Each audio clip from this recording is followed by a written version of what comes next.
Hi అండి. పూరీలు పొంగుతూ క్రిస్పీగా అది కూడా తక్కువ ఆయిల్ పీలుస్తూ లేయర్స్‌గా రావాలంటే పిండిని ఇలా కలిపి చూడండి.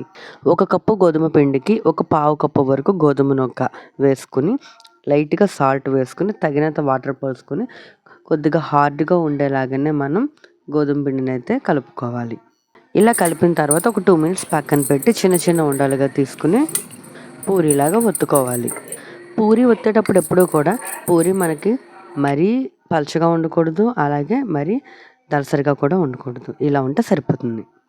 ఇప్పుడు బాగా కాగిన నూనెలో పూరి వేసుకొని స్లోగా ఇలా అటు ఇటు తిప్పుతూ లైట్‌గా ప్రెస్ చేయాలి.